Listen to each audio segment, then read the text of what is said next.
তখন কি হতো বলতো, মানে ধর একটা গল্প তুই আমায় বললি, আমি দর্শক হিসেবে যে সিনেমাটা দেখতে শুরু করলাম, এই যখন দায়িত্ব বাড়লো তখন আমার মনে হলো আমার একটু শেখা উচিত।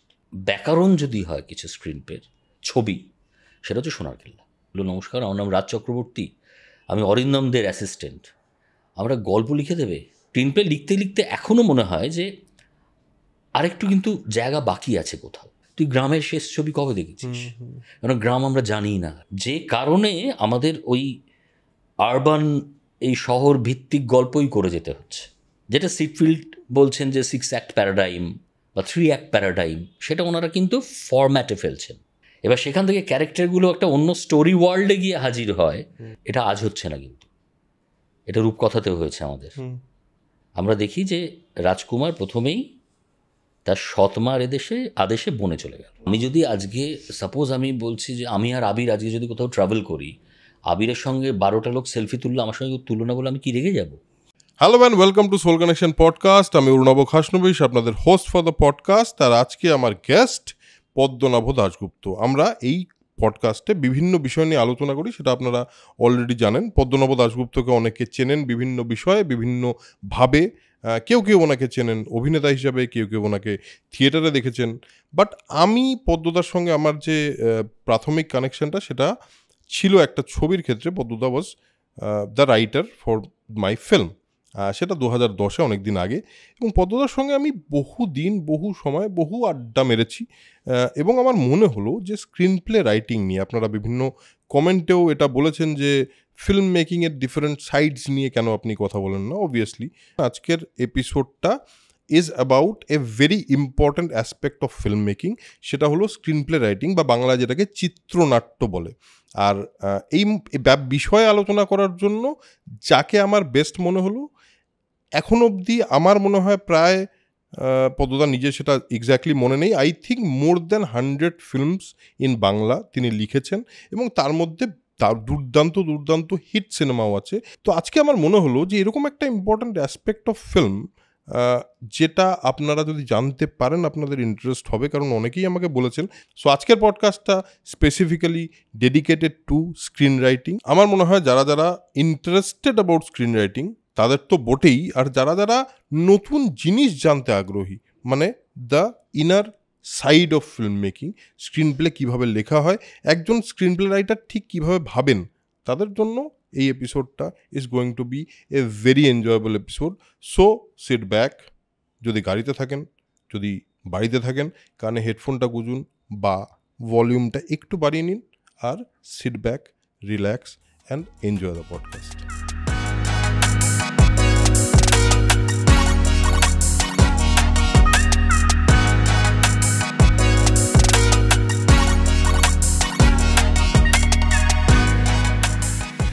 আজকে আমাদের সঙ্গে আছেন পদ্মনাভ দাশগুপ্ত। এই নামটা বলতেই কেমন লাগছে পদ্মদা, কারণ আমি পদ্মদাকে পদ্মদা বলেই সম্বোধন করতে অভ্যস্ত।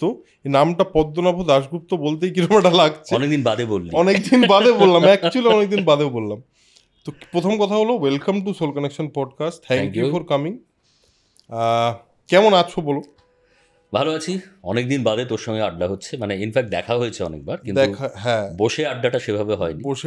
আজকে সেটা একটা সুবর্ণ সুযোগ হয়ে গেছে। হ্যাঁ, একদম। আর আমাদের এরকম আড্ডা তো প্রচুর হয়েছে এক সময়, অনেকদিন পরে হচ্ছে, এটাই যা। হ্যাঁ, শুধু দিনের বেলা হয়নি, অনেক রাত ধরেও হয়েছে। তো পদ্মদাকে যেই কারণে আমার মনে হলো পদ্মদার সঙ্গে কথা বলা উচিত। আমরা কি করি, আমরা যখন সিনেমা দেখি তখন আমাদের তো যেটা হয় যে আমরা অভিনেতা হিসেবে সিনেমা চিনি, তো কিন্তু এই সিনেমার পেছনে ডিরেক্টরের নামও আজকাল লোকে জানছে। আগে তো ডিরেক্টরের নাম জানাটা ইম্পর্টেন্ট, মানে অ্যাকচুয়ালি শাহরুখ খানের সিনেমা, অ্যাকচুয়ালি এই মুহূর্তে ওইভাবেই নাম উত্তম কুমারের সিনেমা, উত্তম সুচিত্রার সিনেমা আর কি। কিন্তু তার বাইরেও বেশ কিছু মানুষ খুব খুব খুব ইম্পর্ট্যান্ট কয়েকটা কাজ করে। তার মধ্যে সবচেয়ে ইম্পর্ট্যান্ট বলে আমার যেটা মনে হয়, সেটা হলো পদ্মদাকে আপনারা বিভিন্ন সময় অনস্ক্রিন অভিনয় করতে দেখেছেন, সেটার থেকে পদ্মদাকে অনেকেই চেনেন। কিন্তু তার বাইরে একটা অনেকেই জানেন, আমি শিওর, যে পদ্মনাভ দাশগুপ্ত বাংলায় এই মুহূর্তে যা কাজ হচ্ছে তার মধ্যে একটা খুব ইম্পর্ট্যান্ট কাজ করেন। সেটা হলো তিনি অনেক সিনেমার ব্যাকবোন, যেটাকে বলি আমরা স্ক্রিপ্ট, সেটা লেখেন। আমার মনে হলো তোমার সঙ্গে আড্ডাটা মারার জন্য যে কোনো দিন তো তোমাদের সঙ্গে অনেক আড্ডা হচ্ছে, কোনো দিন না আমরা তোমার রাইটিং প্রসেস, তোমার ভাবনার জায়গা, তুমি কি করে রাইটিংয়ে আসলে, তোমার অভিনয় আর রাইটার সত্তাটাকে কি করে একসাথে তুমি রাখো, অভিনেতা হিসেবে তুমি কিভাবে আস্তে আস্তে আস্তে আস্তে পুরোটার মধ্যে এলে, এই পুরোটা জানার আমার খুব ইচ্ছা ছিল। সেই কারণেই তোমার আড্ডাটা মারার প্ল্যান। প্রথম যেটা জিজ্ঞেস করব সেটা হলো, আমি যে কোনো পডকাস্টে প্রথম যে প্রশ্নটা করি সেটা হলো, ছোটোবেলাটা কেমন ছিল? ছোটোবেলাটা খুব ইন্টারেস্টিং ছিল। তার কারণ হচ্ছে আমার বাড়িতে একটা ওই থিয়েটারের একটা আবহ ছিল। আমার দাদু মণি মজুমদার, উনি রেডিওতে নাটক করতেন। আচ্ছা। আমার বাবা, অনেকেই জানেন আবার অনেকেই জানেন না, আমার বাবা একসময় হরবোলা বলে একটা নাট্যদলে অভিনয় করতেন, এবং সেই নাট্যদলটা ছিল কমল কুমার মজুমদারের নাট্যদল। আচ্ছা। তাঁর ডিরেকশনে বাবা অভিনয় করেছিলেন, এবং অনেকগুলো, মানে আমার মনে আছে, আমি দেখিনি কোনোটাই। একটা হচ্ছে মুক্তধারা, যাতে বাবা অভিজিৎ করেছিলেন, এবং তারপরে হচ্ছে লক্ষণের শক্তিশাল, এবং সেখানে যারা অভিনয় করতেন এবং যারা ব্যাকস্টেজ সামলাতেন সেই নামগুলো ভীষণ ইম্পর্টেন্ট। মানে সেখানে কার্যকরী সমিতিতে সুচিত্রা মিত্র থেকে শুরু করে সত্যজিৎ রায় থেকে শুরু করে এনারা সবাই ছিলেন। ইনফ্যাক্ট মুক্তধারায় বাবার ড্রেস ডিজাইন করেছিলেন সত্যজিৎ রায়। আচ্ছা। সুনীল গাঙ্গুলি, এরা সবাই অভিনয় করতেন তখন। বাবাদের ওই দলটাই ছিল, সুনীল গাঙ্গুলি, শক্তি চট্টোপাধ্যায়, দীপক মজুমদার, এরা সবাই একসঙ্গে ছিলেন। তো ন্যাচারালি সে একটা ঘরানা ছিল, থিয়েটারের ঘরানা ছিল। আর আমার ছোটোবেলায় যেটা হতো ভীষণভাবে, আমাদের বাড়িতে এই যে কোনো গেট টুগেদার যেগুলো হতো, তখন আমরা ছোট, আমাদের ফ্যামিলিতে সবাই, মানে ছোটরা যারা, তারা ওই খাওয়া দাওয়া আড্ডার পরে আমরা একটা ইমপ্রম্পটু কিছু একটা করতাম। সেটা আমাদের মামা, জ্যাঠা, কাকা সবাই বসে দেখতেন আর কি। আচ্ছা, ছোটরা করতে, ছোটরা, কারোর জন্মদিন হলো, সাপোজ আমার জন্মদিন, তো আমার ভাই বোনেরা এসেছে, খাওয়া দাওয়া হয়ে গেলে একটা বড় ঘরে একটা বেঞ্চির ওপর উঠে আমরা নিজেদের মতন গান গাইতাম, হয়তো ঝালাপালা থেকে একটা ছোট স্কিট করলাম, সেটা আমার বাবা মা আমার দাদু সবাই বসে দেখতেন। এটা আমাদের নিয়মের মতো হয়ে গেছিল, মানে এটা আলাদা করে আর করতে হতো না। আচ্ছা। তো সেই একটা বেড়ে ওঠা ছিল। আর তার সঙ্গে যেটা ছিল, আমার বাড়িতে প্রচুর নাটকের বই ছিল, যেহেতু বাবা থিয়েটার করতেন, আমার মামা অভিনয় করতেন, মানে বাবা মামার একটা আলাদা দল ছিল পথিকৃৎ বলে। এই সব কিছুর মধ্যে বেড়ে ওঠা তো, আর প্রচণ্ড বই পড়ার একটা আমাদের চল ছিল বাড়িতে। এখন যেমন আমরা দুবার ভাবি যে কি উপহার দেব কাউকে, তখন তো আমাদের ছোটোবেলায় উপহার মানে ছিল বই। একদম, যে কোনো অকেশন, যে কোনো কিছু মানেই হচ্ছে আমরা অপেক্ষা করে থাকতাম যে এবার কি নতুন বই আসবে। তো এইটা, খেলাধুলো, আমাদের একটা অদ্ভুত স্বাধীনতা ছিল সমস্ত কিছুতেই। আর আমি দীর্ঘদিন ওয়াইএমসিএতে খেলাধুলো করেছি, এবং ওয়াইএমসিএতেও প্রত্যেক বছর কালচারাল অনুষ্ঠান হতো, নাটক হতো। তো এইগুলোর সঙ্গেই আমার বেড়ে ওঠা। ন্যাচারালি এইটা আমার কাছে খুব নতুন করে কিছু পাওনা নয়, আমরা এটা সঙ্গেই বেড়ে উঠেছি বলতে গেলে। ন্যাচারালি এর মধ্যে তোমার খুব ন্যাচারাল প্রসেস ঢুকে গেছে, খুব একেবারে। এবার প্রথম মিডিয়ার সঙ্গে তোমার যোগাযোগটা কবে, কিভাবে? এইটা খুব মজার, খুব কম বয়সে, মানে সেটা হচ্ছে প্রথম যদি মিডিয়ার সঙ্গে যোগাযোগ বলি, সেটা ক্লাস 3-তে। আচ্ছা। হ্যাঁ, মানে আমার স্কুল হচ্ছে স্কটিশ কলেজের স্কুল। তো সেই বছর, মানে 1980 সালে স্কুলের 150 বছর। তো তখন স্কুল থেকে ন্যাচারালি একটা খুব বড় করে অনুষ্ঠান হলো। ইনফ্যাক্ট সেটা আমার প্রথম স্টেজ অ্যাপিয়ারেন্স ছিল। আচ্ছা। ক্লাস 3-তে। আচ্ছা। সেখানে ওই সুকুমার রায় নারদ আর সুনির্মল বসুর সাইকেল, এই দুটোকে পাঞ্চ করে একটা ছোট নাটক তৈরি করা হয়েছিল। সেটা অনুষ্ঠানটা হয়েছিল কমলা গার্লস হাই স্কুলে স্টেজে, এবং সেটা রেডিও থেকে ব্রডকাস্ট করা হয়েছিল। সো মিডিয়া যেহেতু বললি, ওটাই প্রথম আমার, মানে রেডিওর সঙ্গে, রেডিও কি জানতাম, মানে তখন আমরা গান শুনতাম রেডিওয়ে, তখন তো টেলিভিশন আমাদের বাড়িতেও নেই, ইনফ্যাক্ট অনেকের বাড়িতেই তখন নেই, 1980। তো ন্যাচারালি সেই প্রথম রেডিওতে আমি আমার গলা শুনি, ওই নাটকটা ওরা ওখানে ব্রডকাস্ট করে। এবার এটা খুব মজার একটা ঘটনা আছে, সেটা হচ্ছে যে আমি খুব দুরন্ত ছিলাম। তো স্কুলে একজন দিদিমণি ছিলেন, ক্লাস 3-তে ইংরেজি পড়াতেন। তো উনি কেন জানি, উনি ক্লাসে এসেই আমায় নীল ডাউন করে দিতেন ক্লাসটা শুরু করার আগে। তারপর থেকে আমার এমন অভ্যেস হয়ে গেছিলো, উনি ঢুকলে আর বলতে হতো না, আমি গিয়ে নীল ডাউন হয়ে যেতাম। কিন্তু যেদিন ওই অনুষ্ঠানটা ব্রডকাস্ট হলো রেডিওয়ে, পরের দিন উনি ঢুকতে, আমি যখন নীল ডাউন হতে যাচ্ছি, উনি থাক যাও, বেঞ্চে গিয়ে বসে। তো that was the first recognition যদি বলে কেউ, সেইটা প্রথম আমার দিদিমণির থেকে পেলাম আর কি। তো আই থট যে হ্যাঁ আচ্ছা ও এরম করলে লোকে পছন্দ করে। তো এটা হচ্ছে আমার প্রথম মিডিয়ার সঙ্গে যোগাযোগ। আচ্ছা, তারপর কিভাবে? তারপরে তো ওই জার্নি হচ্ছে, এবং তারপর থেকে যেটা হলো, ওই আমার এখনো মনে আছে আমার একটা ছোট গোঁফ লাগানো হয়েছিল ওই স্টেজে, ওই শোটায়, ক্লাস 3-তে। ওই যে স্পিরিট গামের গন্ধটা আমার এত ভালো লেগেছিল, এবং ওটা কীরকম নেশার মতো হয়ে গেল। এরপর যেটা হলো যে আমি তখন বললাম, তখন আমি খুব ছোটোবেলা ওয়াইএমসিএতে জয়েন করেছিলাম।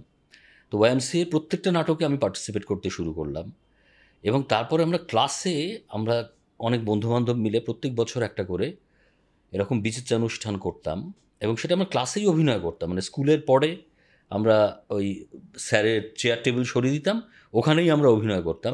আর স্যারেরা কিন্তু আমাদের এত মাথায় তুলতেন, স্যারেরা আবার নিজেরা বাড়ি না গিয়ে মানে স্কুল ছুটে যাওয়ার পরে স্যারেরা বেঞ্চে এসে বসতেন, আর আমরা ওখানে অভিনয় করতাম।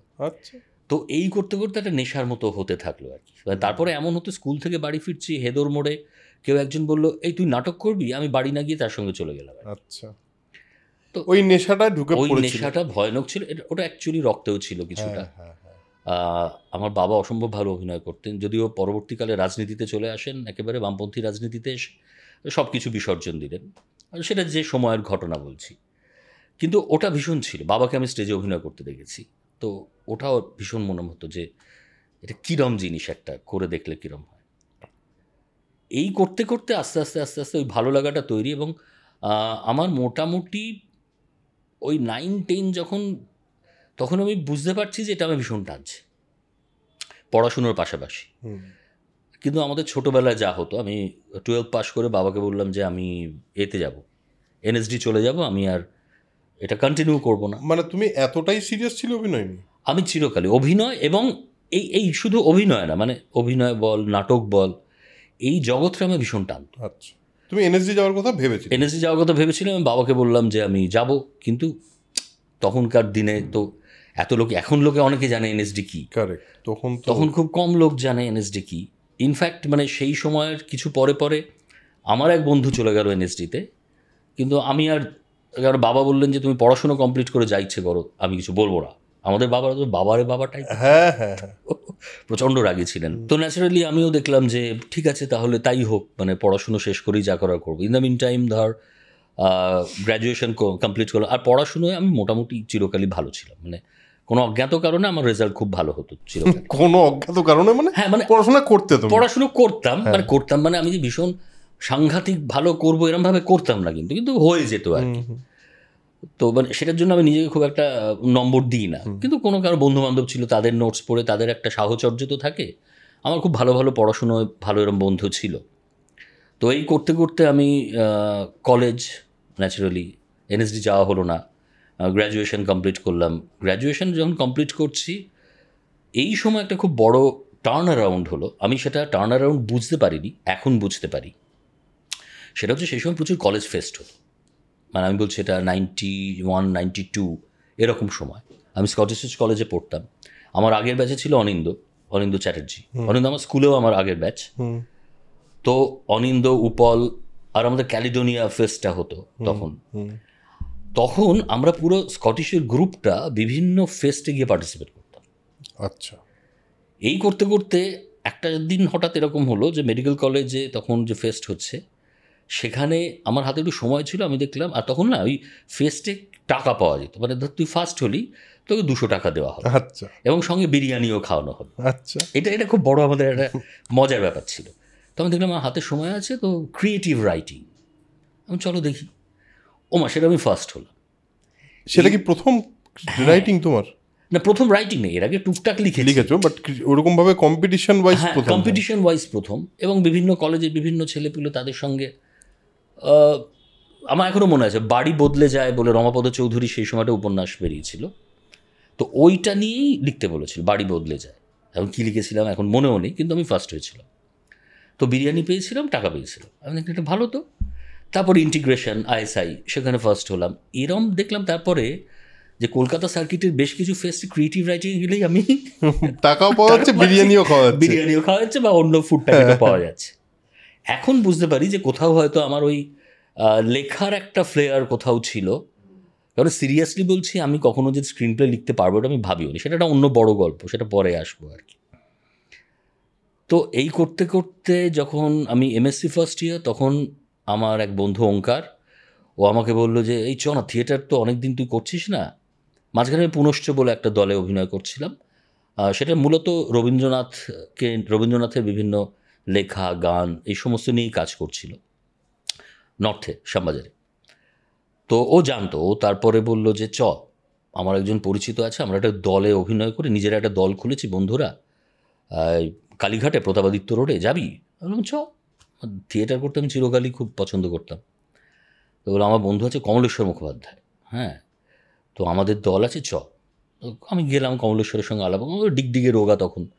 তো সেই আমি ওই দলে এবার শুরু করলাম আর কি, যেটা ইনফ্যাক্ট এখনও আমার দল, মানে প্রায় 26-27 বছর হয়ে গেল। তো তখন আমরা আশ্রয় বলে একটা নাটক শুরু করলাম, কমলেশ্বরেরই লেখা, দ্বিতীয় বিশ্বযুদ্ধের ওপরে। তো এই করতে করতে তারপরে আবার আস্তে আস্তে যোগাযোগ হলো বিভিন্ন মানুষের সঙ্গে, এবং আমি টালিগঞ্জে ঢুকলাম এসে। এইভাবে পুরো প্রসেসটা। অডিও ভিজুয়াল মিডিয়ার প্রথম কাজ কি তোমার? মানে কিসে বলছিস? অডিও ভিজুয়াল মিডিয়া আমার কিন্তু খবর পড়াও একটা কাজ। আমি সেটাই জিজ্ঞেস করছিলাম কারণ আমার সামহাও কেন জানি না প্রচুর নিউজ রিডারকে দেখেছি আমি, আমার কেন জানি না তুমি আর আরেকজন, এই দুজনের মুখটা মাথায় আটকে আছে। তো সেই কারণেই আমি তোমায় জিজ্ঞেস করলাম যে এইটা কবে হলো, মানে তুমি নিউজ রিডার, এবং শুধু তাই না, আমার মনে আছে খুব স্পেসিফিক্যালি খুব অন্যরকমভাবে নিউজ পড়ার একটা তোমার, দুজনকেই আমার আরেকজনের নাম আমি জানি না, আমার মনে নেই, দুজনকেই আমি দেখতাম বেশ অন্যরকমভাবে খবর পড়ে। তো এইটা কবে হলো, খবর পড়াটা কবে হলো? হ্যাঁ, এটা আবার একটা গল্প, মানে সবই গল্পের মতোই ঘটে গেছে জীবনে, কিছুই আমি যে খুব তেড়ে ফুঁড়ে করেছি এরকম হয়নি। আমি তখন এমএসসি কমপ্লিট করেছি, এমএসসি কমপ্লিট করে তখন আমি পিএইচডিতে ঢুকেছি, একটা স্কলারশিপ পেয়েছিলাম। তো আমার ল্যাবে আমার কাজ ছিল যে হেভি মেটাল পলিউশন যে ক্রপগুলোয় হতো সেটার অ্যাসেসমেন্ট। আচ্ছা। এইবারে কি হলো, তখন ওই একটা সেন্ট্রিফিউগাল মেশিন বলে একটা মেশিন আছে, যেখান থেকে এক্সট্র্যাক্টটা বার করতে হতো, সেটা দিয়ে প্রায় 3 ঘন্টা বসে থাকতে হতো। এবার ল্যাবে আরেকজন ছিলেন, তিনি মাঝে মাঝে আসতেন যেতেন, স্যার তো ক্লাস নিতেন এরকম। তো সেই সময় আমি দেখলাম যে খবরের কাগজে একটা বিজ্ঞাপন বেরিয়েছে যে দূরদর্শনে নিউজ রিডার নেওয়া হবে। আমি যাই, গিয়ে দেখলাম প্রচুর মানুষজন। আমি অডিশন দিলাম। অডিশন দেওয়া মানে একটা ওই নিউজ দিল, সেটা পড়তে বললো, ক্যামেরার দিকে তাকিয়ে তোমার নাম কি, তোমার বাড়ির ঠিকানা কি, তোমার বয়স কত বলে দাও। আমি দিয়ে এসে বাড়িতে বললাম সব হয় না, ঠিক আছে চলো। ওমা, তারপরে দেখি আমি সিলেক্টেড হয়েছি। তখন আর একটা হলো, ফাইনালি সেটাও ভুলে গেলাম। তখন বালিগঞ্জ সায়েন্স কলেজে সেজুতি পড়তো, সেজুতি মানে যিনি অভিনেত্রী, সেজুতি আবার আমার মিসেসের ক্লাসমেট। সেজুতি এসে বললো যে পদ্মনাভর নাম খবরের কাগজে বেরিয়েছে, নিউজ রিডার নিয়েছে, সেই প্যানেলের নাম। আচ্ছা।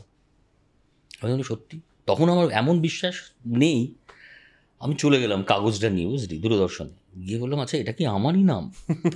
মানে অবিশ্বাস্য তো, কারণ তখন না নর্থ সাউথের মধ্যে যোগাযোগটা খুব কম ছিল, মানে মেট্রো খানিকটা হয়েছে, খানিকটা হয়নি। আমি সত্যি কথা, আমি সাউথ ক্যালকাটা চিনেছি ওই এমএসসি করতে এসে, তার আগে আমি সত্যি জানতাম না, বালিগঞ্জ সায়েন্স কলেজে পড়তাম। তো ন্যাচারালি যেটা হলো, সজয় দা ছিলেন, সজয় দাশগুপ্ত, প্রোডাকশন এক্সিকিউটিভ, উনি দেখে বললেন হ্যাঁ এটা তুমি। আচ্ছা ঠিক আছে। তো ওই ফার্স্ট আমার নিউজটা শুরু হলো আর কি। ওটা আমার অডিও ভিজুয়ালে আমার প্রথম, মানে ক্যামেরার সামনে এলেন পদ্মনাভ বাবু, এই গোছের ব্যাপার হলো। তো সেটা অনেকদিন কন্টিনিউ করেছিলাম, 2000 প্রায় 10 অবধি, 2010 অবধি। যখন এটা করছো রাস্তাঘাটে লোকজন রেকগনাইজ করতো? হ্যাঁ, তখন রেকগনাইজ করতো। কীরকম, তখনও না মানে সবাই খাস খবর এসছে আর আমরা, তখনও কিন্তু প্রাইভেট চ্যানেলগুলো আসেনি। ন্যাচারালি তখন প্রচুর লোকজন, বিশেষত তখন আমার বিশাল ফ্যান ফলোয়িং ছিল বয়স্ক মানুষেরা। তার কারণ হচ্ছে 10টা-20 বুলেটিনটা ওরা দেখতেন সবাই, মানে কম বয়সীরা আমায় কম চিনতেন, কিন্তু বয়স্ক বাবা এসো এদিকে, তোমায় আমি দেখেছি, আমি তখনই বুঝলাম ও আচ্ছা এরা আবার মানে নিউজের অডিয়েন্স আর কি। এরকম হতো, খুব মজার। তো সেটা একটা সময় ছিল। তারপরে তো আস্তে আস্তে আমরা সবাই প্রায়, মানে এখন আর কেউই নেই, মীর সুদীপ্তা তখন খাস খবরে, আমি সংবাদে আর কি। তো আস্তে আস্তে আবার সবাই এদিকে চলে এলাম, এরমভাবে এগোচ্ছিল আর।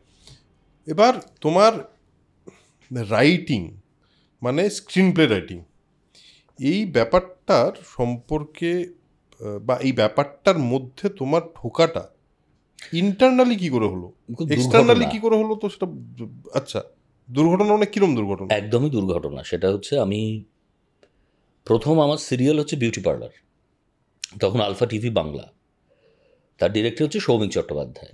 সৌমিক আবার আমার মানে কমলেশ্বরের গ্রুপে যখন আমি অভিনয় করতাম, সৌমিক তখন ওখানে আসতাম, আমাদের বন্ধু। তো সৌমিক আমার বিউটি পার্লারে প্রথম সুযোগ দেয়, আমি সেখানে অভিনয় করতে শুরু করি। তারপরে আরও টুকরো টাকরা সৌমিকের একটা দুটো সিরিয়ালে অভিনয় করার পরে অনন্যা বলে একটা সিরিয়াল শুরু হলো, সেখানে আমি খুব খারাপ পুলিশ ইন্সপেক্টরের পাঠ করতাম। তো টিংটিংয়ের রোগা কিন্তু করতাম, বলেছে করতে, আমিও মনের আনন্দে করছি আর কি। আর সেখানে আমার কো অ্যাক্টার ছিলেন অলকানন্দা রায়, খরাজ মুখার্জি, প্রদীপ মুখার্জি, বিশ্বজিৎ চক্রবর্তী, এরকম সব বাঘা বাঘা সব অভিনেতা, চান্দ্রেই ছিল। তো আমার ট্র্যাকটাই ছিল আমি প্রত্যেক দিন চান্দ্রের বাড়িতে গিয়ে কারণে অকারণে ভয়ানক ভয় দেখিয়ে চলে আসতাম। আমার এইরকম মনে আছে, মানে এটাই তোমার ক্যারেক্টার ছিল, ভয়ানক। এবং তাদের বিশ্বজিৎ দাও প্রচণ্ড ইরিটেটেড হতেন, মানে চরিত্রটা, এখনও চরিত্রের নাম মনে নেই। তো একদিন হলো কি, প্রীতমদা লিখতেন, তো কোনো কারণে আমরা সবাই মেকআপ নিয়ে বসে আছি, কল দেওয়া হয়ে গেছে, সব টেকনিশিয়ানস রেডি। হঠাৎ করে জানা গেল প্রীতমদা অসুস্থ হয়ে থাকার দরুন উনি স্ক্রিপ্ট পাঠাতে পারেননি। এবার সৌমিক আমায় এসে বললো, শোন না, তুই দুটো সিন লিখে দে। আমি কী যাতা বলছি, আমি সিন লিখবো কোথায়, আমি কোনোদিন লিখিনি। বললো আমি বলে দিচ্ছি, তুই লিখে দে। তো আমি দুটো সিন লিখে বসে রইলাম, খরাজদা, প্রদীপদা, অলকানন্দাদির সিন। খরাজদা খানিক্ষণ বাদে বেরিয়ে এসে বললো, এই কে লিখেছে রে? আমি বললাম মারবে টারবে বোধ হয়, মানে এত খারাপ লিখেছি। আমি বললাম আমি। বলে তুই ভালো লিখেছিস, তুই লিখিস? বললাম কোনো দিন না, মানে আমায় লিখতে বলেছে তাই লিখে দিলাম দুটো সিন, আমি সত্যি লিখি না কখনো। তো যাই হোক, এটা কোনোভাবে লোকের কাছে খবর হলো যে এ ভালো লিখতে পারে আর কি, আচ্ছা, মানে তাদের মনে হয়েছিল। তো তারপরে অনন্যার বেশ কিছু এপিসোড আমি লিখি। এটার পরে সৌমিকের একটা অসম্ভব আত্মবিশ্বাস তৈরি হয় আমার ওপরে, কেন কে জানে। তো সৌমিক বলল, আমি একটা পরের সিরিয়াল করছি, তুই লেখ। সেটার নাম খুব সম্ভবত স্বপ্নের রং নীল, এরকম কিছু একটা ছিল। তো সেটা যখন লিখছি, হঠাৎ করে একটি ছেলে এলো, NT1 আমার মনে আছে, বাইক চালিয়ে বলল, নমস্কার, আমার নাম রাজ চক্রবর্তী, আমি অরিন্দমদের অ্যাসিস্ট্যান্ট, আমরা গল্প লিখে দেবে। আমার সর্বনাশ করেছে, মানে আমি একেই তো তখন একদিকে অভিনয় করছি, একদিকে ওই এটা করছি, আমি গল্প লিখে দেবো কী করে, মানে আমি তো গল্প বললো দাও না একটা লিখে, আমি তারা একটা টেলিফিল্ম করব। ভালো কথা। তো আমি একটা গল্প লিখে ওকে শোনালাম, বললো হ্যাঁ এটাই আমরা করব। এইবার সেটা খুব ভালো লেগে গেল লোকে। নদের চাঁদ, হ্যাঁ হ্যাঁ, রাজের সঙ্গে পডকাস্টে রাজের দিকটা বলেছে, তুমি তোমার দিকটা বললে। এক্স্যাক্টলি। তো আমি আর রাজ প্রথম নদের চাঁদ করলাম। এবার তারাই ছন্দাদি ছিলেন তখন, ছন্দা গুহ। ছন্দাদি মানে খুব রেয়ার কিছু মানুষ হন যারা ভীষণ ভালোবাসেন ইয়াং জেনারেশনের কাজ। বা এবার আমরা তখন কী বা লিখতাম, হয়তো এমন 4টে ভালো লিখলে হয়তো 6টা বাজেই লিখতাম, কিন্তু ছন্দাদি, তারার একজন অত বড় কর্মকর্তা হয়েও ছন্দাদি কিন্তু আমাদের ভীষণ মানে পৃষ্ঠপোষকতা করতেন আর কি। হ্যাঁ ভালো লিখেছি, সেটা একটু ভালো করে লিখে নিয়ে আর একটু ভাব, এরকম। মানে এর আগে এরকমও হয়েছে যে, আমি নাম করছি না, মানে খুব প্রথিতযশা একজন পরিচালক আমায় বলেছিলেন একটা স্ক্রিপ্ট লিখে দিতে, মানে আমি যে খুব, আমার যে খুব তাগিদ ছিল তা না, উনিই বলেছিলেন। তো আমি লিখে নিয়ে গেছিলাম, তো উনি কোথাও একটা শ্যুট করছিলেন, তো আমি ভেতরে ঢুকতে পারিনি। ওনার অ্যাসিস্ট্যান্ট বললেন, লিখে এনেছো? হ্যাঁ। দেখি, বলে উনি এরমভাবে স্ক্রিপ্টটা নিলেন, নিয়ে এরম করে বললেন কম পড়বে, ওজন করে যেরকম মুরগি টুরগি, দেখুন কম পড়বে, আবার লিখে নিয়ে এসো। আমার না হেভি রাগ হলো সেটা, কেন, মানে এটা কেন হবে, আমি যাবোই না, আমি যাইনি তার কাছে, তিনি আমায় বলেছিলেন লিখতে। যাই, আমি কেন এই কথাটা বললাম যে ছন্দাদি ঠিক তেরা উল্টো ছিল, মানে আমরা আজে বাজে আইডিয়া শোনাতাম, ছন্দাদি হয়তো মনে মনে আসতেন, কিন্তু আমাদের খুব কোনোদিন ডিসকারেজ করেন, মানে যেটা আমি অন্তত এখন যেটা চেষ্টা করি, যে আমায় কেউ যদি শোনাতে আসে, আমি অন্তত শুনি, শুনে বলি যে দেখ এটা এরম করতে পারিস না। কিন্তু আমি কখনোই এটা মনে করি না যে ও লিখতে পারে না, বা দেখ ও আবার কী লিখবে, মানে এই বোধটা আমার তৈরি হয়নি কখনো। তখন তারায় আমরা একের পর এক টেলিফিল্ম এবং লোকের খুব পছন্দ হলো। এইভাবে আস্তে আস্তে আমরা সবাই একসঙ্গেই কাজ করতে লাগলাম। মানে একদিকে রাজ, সৌমিক, তখন কৌশিক দ্বারাও কাজ করছেন। এইভাবে আস্তে আস্তে শুরু হওয়ার। তুমি বললে শুরুটা দুর্ঘটনা দিয়ে হয়েছে। অনেকের জীবনেই অনেক কিছু দুর্ঘটনা দিয়ে শুরু হয়ে যায়। এবার শুরু হওয়ার পর তুমি যেরকম বললে যে বিভিন্নভাবে এনকারেজমেন্ট পেয়েছো, বিভিন্ন মানুষজন বলেছে নিশ্চয়ই ভালো লিখছো, তাই তোমার লেখাটা কন্টিনিউ হয়েছে। এবার এই ঘটনাটা ঘটে যাওয়ার পর, তুমি লেখা শুরু করে দেওয়ার পর তোমার ইন্টারনালি কি মানে কি কি রিয়েলাইজ করলে যে আচ্ছা আচ্ছা আমি লিখছি, লোকের ভালো লাগছে, আমি কি এইভাবেই কন্টিনিউ করে দেবো, নাকি I need to improve on it, নাকি আমার নিজেকে আরেকটু ভেবে দেখতে হবে, এই ব্যাপারটা কি হলো? একদম একদম, মানে এটা আমিও বলতাম, মানে সত্যি কথা এটাই আমার মনে হয়েছিল, যেটা তুই প্রশ্নটা করলি, সেটা হচ্ছে যে যখন লিখতে শুরু করি তখন তো আমি অবাক কিছু জানতাম না। তখন যেটা হতো যে একটা গল্প, এখনও তাই হয় ইনফ্যাক্ট, কিন্তু এখন আর একটু অনেক কিছু জিনিস বাড়তি হয়তো অভিজ্ঞতা এবং পড়াশুনো করে শিখতে হয়েছে। তখন কি হতো বলতো, মানে ধর একটা গল্প তুই আমায় বললি, আমি দর্শক হিসেবে যে সিনেমাটা দেখতে শুরু করলাম মনে মনে, আমি সেটা লিখতে লাগলাম। এবার সেটা একটা সময় অবধি হয়। তারপরে কি হয় যে যখন ব্যাপারটা চাহিদা বাড়ে এবং আমার কাজটা একটা প্রাথমিক স্টেপিং স্টোন, তারপরে আরও লোকে রং মাটি চড়াবে, ন্যাচারালি তখন দায়িত্ব বাড়ে। এই যখন দায়িত্ব বাড়লো তখন আমার মনে হলো আমার একটু শেখা উচিত। আমি তখন পড়তে শুরু করলাম, মানে how to write a screen play, মানে সত্যি কথা বলতে। তবে একটা কথা বলি যে আমার কাছে খুব মানে ব্যাকরণ যদি হয় কিছু স্ক্রিন প্লের ছবি, সেটা হচ্ছে সোনার কেল্লা। অ্যাবসলিউটলি। কেননা সংলাপ কতটুকু হতে পারে এবং কতটুকু না হয়েও কত কি করা যায়, এইটা কেন জানি না আমি এখনও সোনার কেল্লা দেখি। মানে এটা হয়তো সবাই হাসবেন শুনে, মানে মনে হবে যে এত ছবি থাকতে কেন সোনার কেল্লা, কিন্তু আমার মনে হয় কোথাও ওই যে পেস, ওই যে উইট, ওই যে থ্রিল, ওই যে টেনশন, ওই যে মার্ডার, সব কিছুই ঘুরছে, কিন্তু কি অদ্ভুত স্মুথনেস নিয়ে চলেছে বিষয়টা। এটা যেমন ছবি, বইয়ের ক্ষেত্রে আমি বেশ কিছু বই পড়লাম এবং সব থেকে আমি উপকৃত হলাম যার লেখা এবং এতে, তিনি হচ্ছেন কেট রাইট হচ্ছেন সিটফিল্ডের ছাত্রী এবং উনি টাইটানিকের স্ক্রিপ্ট করছিলেন। তো ওনার কিছু লেখা, সেগুলো পড়ে আমি বুঝতে পারলাম যে আচ্ছা এটা ওনারা লিখছেন বটে, কিন্তু এটা যে কোনো সফল চিত্রনাট্যকার এটাই ভাবছে কিন্তু। মানে ধরা যাক, আমি খুব ছোট করে বলি যে একটা ছবির শুরুতে আমরা একটা নায়ককে দেখি, তার জীবনে একটা কিছু ঘটনা আমরা ঘটিয়ে ফেলি, তারপরে হয় তাকে বাড়ি ছেড়ে চলে যেতে হয় বা তাকে চাকরি নিয়ে কোথাও যেতে হয়, এইগুলো আমরা কিন্তু নিজেই বানাতে পারি। এবার এইটার একটা ফর্ম আছে, যেটা সিটফিল্ড বলছেন যে 6 অ্যাক্ট প্যারাডাইম বা 3 অ্যাক্ট প্যারাডাইম, সেটা ওনারা কিন্তু ফরম্যাটে ফেলছেন। কিন্তু তুই ভালো করে মনে করে দেখ যে শোলে, হ্যাঁ, জয় আর ভীরু, তাদের আমি এস্টাবলিশ করলাম, পাশাপাশি আমি আর একটা ঘটনা এস্টাবলিশ করে বুঝিয়ে দিলাম মানুষকে যে এরা কোথায় যেতে পারে। ওনারা এটাকে বলছেন ইনসাইটিং ইনসিডেন্টস। এবার সেখান থেকে ক্যারেক্টারগুলো একটা অন্য স্টোরি ওয়ার্ল্ডে গিয়ে হাজির হয়, সেটা ওনারা লিখছেন। আমরা দেখলাম ওরা রামগড়ে চলে গেল।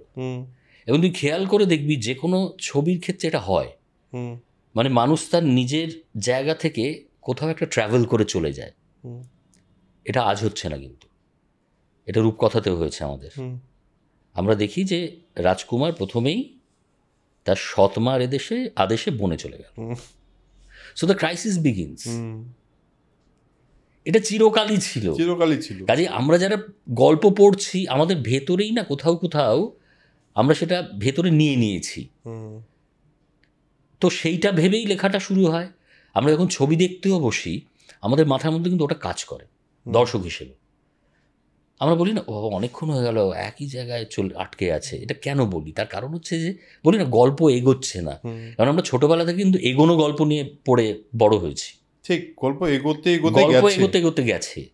সে মানে লাল কমল নীল কমল বল, রামায়ণ বল, মহাভারত বল, পাহাড় বলো, মানে ফেলুদা বলো, সব প্রফেসর শঙ্কু বলো, সবকিছুই আর কি। কাজেই এই যে স্টোরি ওয়ার্ল্ডে ঢুকে যাওয়া, সেখানে গিয়ে নিজের পড়ে যাওয়া, ফেলিয়ার, সেখান থেকে ঘুরে দাঁড়ানো, ওই যে দাঁড়াম করে অমিতাভ বচ্চন পড়লো, একটা চোখ খুললো করে বালিটা উড়লো, এটা কি সিটফিল্ড আর্থার মিলার শিখিয়ে গেছে? কাউকে শেখায়নি।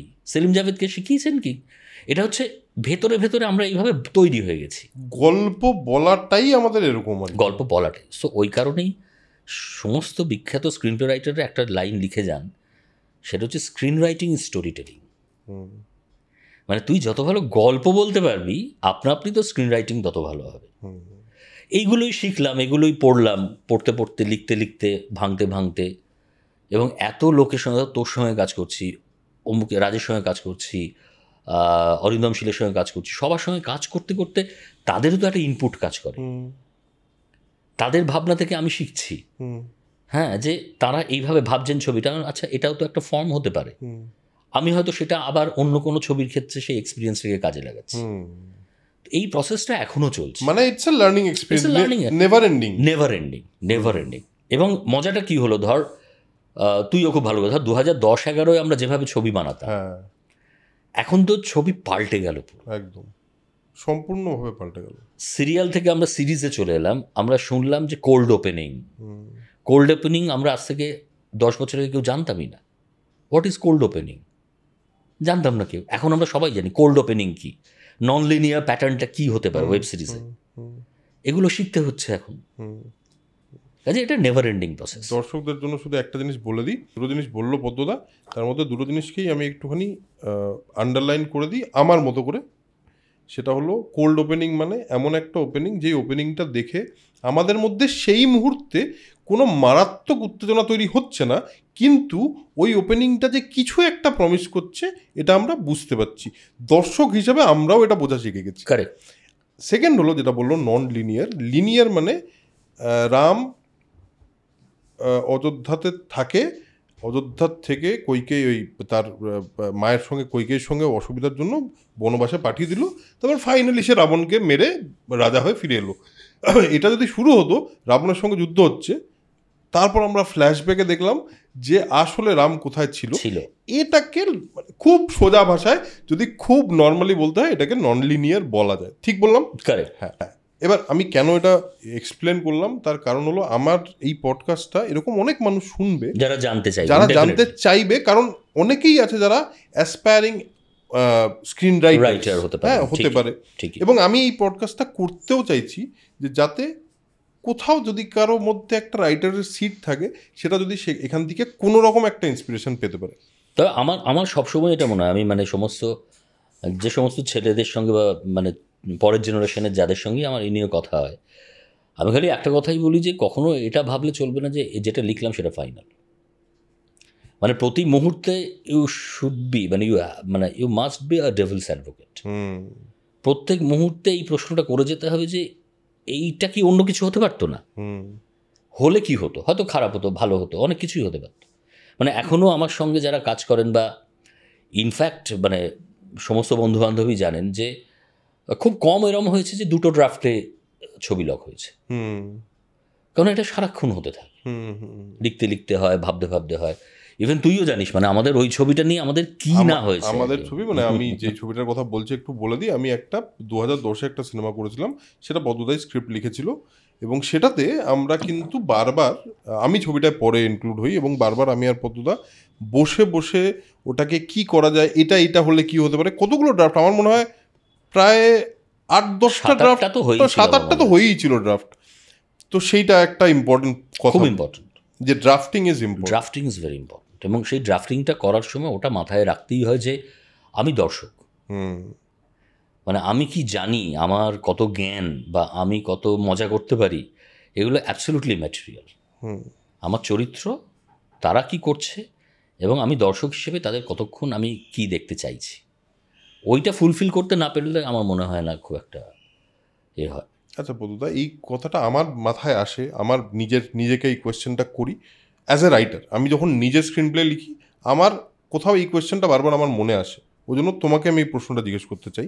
সেটা হলো, টেকনিক্যালিটিস তো আছে, যে টেকনিক্যালিটিসের কথা তুমি বললে, কিন্তু তুমি এটাও সঙ্গে বললে যে শোলে লেখার সময় তাদের কাছে তো সিট ফিল ছিল না। হ্যাঁ, কেন এই কথাটা বললাম সেটা হচ্ছে যে ওটা একটা ফর্ম, রাইট, ওটা একটা এবার form। ওটা মাথায় রেখে লিখতে গেলে কিন্তু নিজের স্বতঃস্ফূর্ততা হারিয়ে যাবে। আমি সেটাই জিজ্ঞেস করতে চাইছিলাম তোমাকে, টেকনিক্যালিটি শুধু তো লেখায় করতে পারে না, কাজ করতে পারে না। একদমই না। এবার এই যে দর্শক হওয়া, নিজের রাইটার হিসেবে একটা জিনিস লিখছি, আবার দর্শক হয়ে সেটাকে জাজ করছি, তুমি যেটাকে ডেভিলস অ্যাডভোকেট বললে, এই প্রসেসটা করা তোমার কি প্রথম দিকে এটাতে কি সমস্যা বেশি হয়েছিল, এখন সুবিধা হয়? না, সমস্যা আমার কোনো কালই হয়নি। তার কারণ হচ্ছে আমি ওই যে বললাম যে আমার আশাটাই খুব দুর্ঘটনা। মানে রুদ্র প্রায় একটা কথা বলে যে তুই এখনো বিশ্বাস করিস না তুই লিখতে পারিস, তখনও বলতো এখনো বলে। আমি জানি, হ্যাঁ, রুদ্র আমার সামনেও তোমাকে এই কথাটা বলেছে। এক্স্যাক্টলি। এবং আমি সত্যি বলতে আমি এখনো বিশ্বাস করতে পারি না যে আমি, হ্যাঁ এখন অভিজ্ঞতার জন্য হয়তো কিছুটা লিখতে পারি, কিন্তু এটা কোনো বিনয় নয়। কিন্তু মানে আমার কাছে খুব আশ্চর্যের ঠেকে বিষয়টা, কারণ আমি ক্রিয়েটিভ রাইটিং যা করেছি সেটা তো অন্য। আমি কবিতা লিখেছি, আমি মানে ছোট গল্প লিখেছি, আমি কোনোদিন স্ক্রিন প্লে লিখিনি। কিন্তু স্ক্রিন প্লে লিখতে লিখতে এখনও মনে হয় যে আরেকটু কিন্তু জায়গা বাকি আছে কোথাও। যেটা বললে তুমি, যে লার্নিং এক্সপিরিয়েন্সটা এটা কোনোদিন শেষ হতে পারে না, এটা অসম্ভব। যেদিন শেষ হয়ে যাবে সেদিন আমায় বন্ধ করে বলতে হবে যে আচ্ছা নমস্কার, এলাম।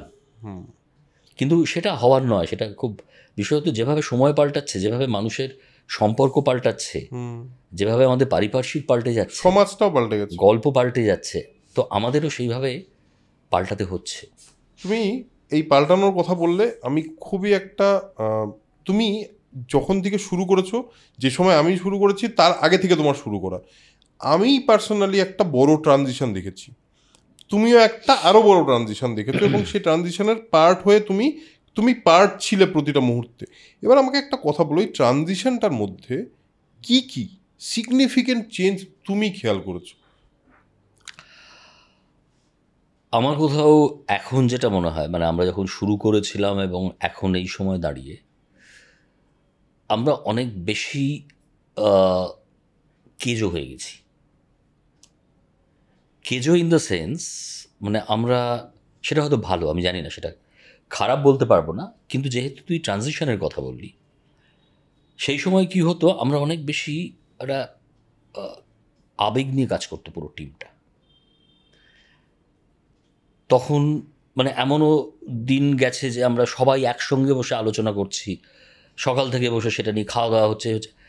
এখন না এই সময়টা আর আমরা পাই না। এখন এত মানে ফ্যাকাল্টি ওরিয়েন্টেড কাজকর্ম হয়ে গেছে। মানে আগে ধর যিনি আর্টটা করছেন তিনিও ওই আড্ডায় বসে আছেন, কিন্তু মানে তার সঙ্গে বসেই মুড়ি বাদাম খেতে খেতে আলোচনা হচ্ছে। এখন হয়ে গেছে কি সবাই যে যার ফ্যাকাল্টিতে একা বসে আছে। জিনিসটা আমার কাছ থেকে এখানে গেল, এখান থেকে ওনার কাছে গেল, আমি জানলাম ও আচ্ছা ও ক্যামেরা করছে। কিন্তু আগে এটা হতো না। আগে আমরা, যেহেতু এটা একটা কারণ হতে পারে যে তখন প্রায় সবাই একসঙ্গে কাজ করতে করতে উঠে আসা, সৌমিক হালদার থেকে শুরু করে প্রত্যেকেই। এখন যেটা হয়েছে সেটা হচ্ছে আমরা অনেক বেশি রেজাল্ট ওরিয়েন্টেড কাজ করার কথা ভাবছি। এটা করলে কি হবে, এটা করলে কি হবে, সেটা কিন্তু আমি বলছি যে কন্টেন্ট হিসেবে বলছি না সবসময়। আমি ভাবছি যে আমার রেভিনিউটা কতটা আসবে। এই চিন্তাটা কিন্তু এতটা প্রখরভাবে আজ থেকে হয়তো 9-10 বছর আগেও ছিল না।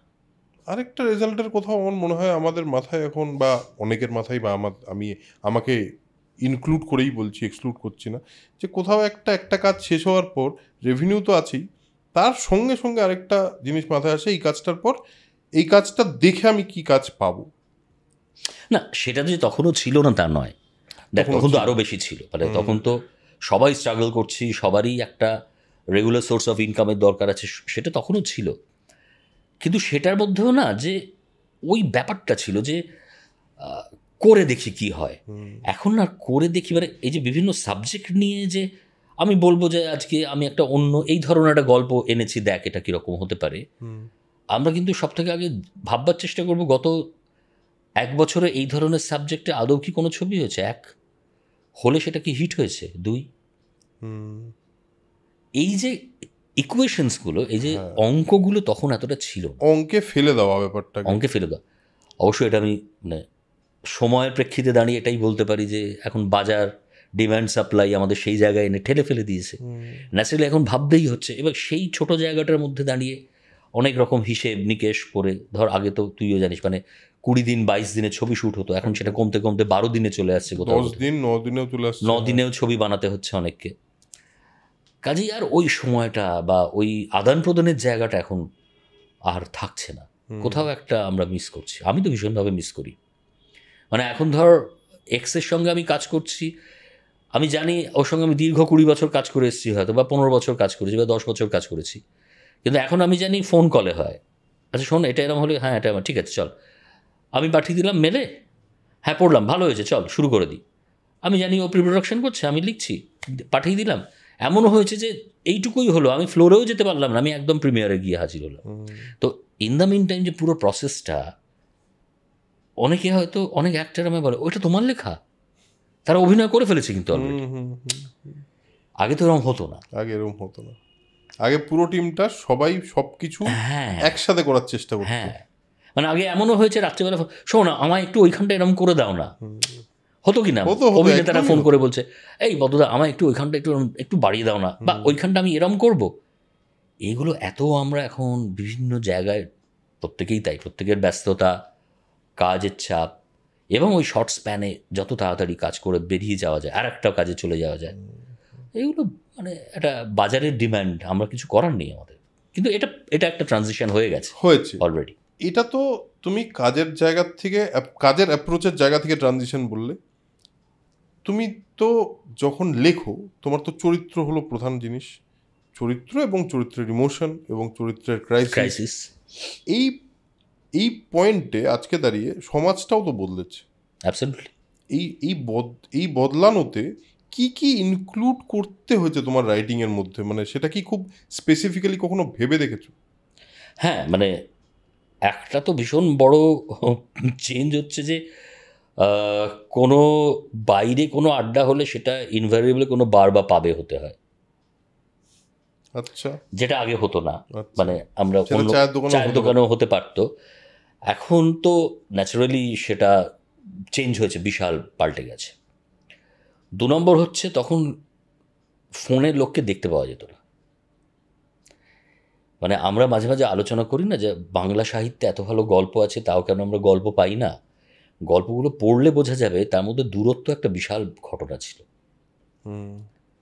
মানে এই যে প্রেমিক প্রেমিকার একটা বিচ্ছেদ হয়ে গেল, বহু বছর বাদে তাদের স্টেশনে দেখা হচ্ছে, তার মধ্যে যে মাধুর্যটা ছিল আমরা হারিয়ে ফেলেছি। এবং বহু সাহিত্য আমি বলছি তুই আজকেই বিভিন্ন গল্প, তখন মানে নরেন মিত্র থেকে শুরু করে যে কারোর গল্প, সমরেশ বসু থেকে শুরু করে তুই পড়ে দেখবি, তোর মনে হবে ইস কেন ফোনটা চলে এলো। চিঠি, একটা চিঠি আমি তোকে লিখেছি, সেই চিঠিটা পৌঁছয়নি, তার জন্য এত কিছু ঘটে গেল জীবনে, সেটা পুরো গল্প হয়ে গেল। ওই জন্য সেটাকে এক্সক্লুড করতে হয়েছে। প্রচুর ভালো ভালো সাহিত্য আমরা ছুঁতে পারছি না, ছুঁতে গেলে আমাদের সেইখানে ফিরে গিয়ে করতে হচ্ছে, ওই সময় দাঁড়িয়ে। ওই সময়টা রিক্রিয়েট করাটা একটা নইলে লোকে প্রশ্ন করবে কেন ভিডিও ফোন নেই, কারেক্ট, কেন ফেসবুক নেই, কেন ভিডিও কলে তো দেখা যায় লোকটাকে, ও কি করে ও সেজে আসবে। এইটা একটা বড় ট্রানজিশন হয়ে গেল। কাজে আমাদেরও গল্প সেইভাবে পাল্টে নিতে হচ্ছে, ভাবার জায়গাটা ওইভাবেই। আর একটা সব থেকে বড় যেটা হচ্ছে সেটা হচ্ছে মনোকালচার। এটা আমি ভীষণ ফিল করি। কীরকম, ধর তুই এই ইন্টারভিউটা হয়ে যাওয়ার পরে তুই বসে টেলিভিশনে এবিপি আনন্দ বা কোনো একটা চ্যানেল দেখবি, আমিও বাড়ি গিয়ে তাই দেখব, তারপরে তুইও ফেসবুক করবি খানিকটা, আমিও করব, করে আমরা দুজনেই ঘুমিয়ে পড়ব। পরের দিন সকালে তুইও উঠবি, তুইও একটু ফেসবুক করবি, আমিও একটু করব। তো এবং আমাদের জামা কাপড়, জীবনযাপন প্রায় মোটামুটি সবার একরকম হয়ে গেছে, খেয়াল করে দেখবি, ইভেন ফুড হ্যাবিটও। তাতে কি হলো, ভ্যারিয়েশন অফ লাইফ যেটা, ধর আজকে সমরেশ বসু যে পার লিখতে পেরেছেন, একজন লেখক তো ওই ভ্যারিয়েশনস খোঁজে। মানুষ, আমরা প্রথম কথা হচ্ছে আমরা যাই না, মানে আমরা জানি না সাধারণ মানুষ বহু বছর তাদের সিনেমা থেকে আমরা হারিয়ে ফেলেছি, সেই রেপ্রেজেন্টেশনগুলো আর নেই। সাধারণ খেটে খাওয়া প্রান্তিক মানুষের রিপ্রেজেন্টেশন আর ছবিতে হয় না, এটা খুব বড় ট্রানজিশন। দ্বিতীয়টা হচ্ছে সবাই একরকম, সবার জীবনযাপন এক, গল্প পাওয়া যাচ্ছে না। এইটা আমার কাছে খুব অবাক করা লাগে, এবং এটা থেকে বেরোনোও মুশকিল। মানে সবাই একই শপিং মলে যাচ্ছি, সবাই একই শপিং মলের একই ফুড কোর্টে যাচ্ছি, একই জায়গা থেকে জামা কাপড় কিনছি, হয়তো কোথাও কোথাও গিয়ে একই জামা পরে ফেলছি।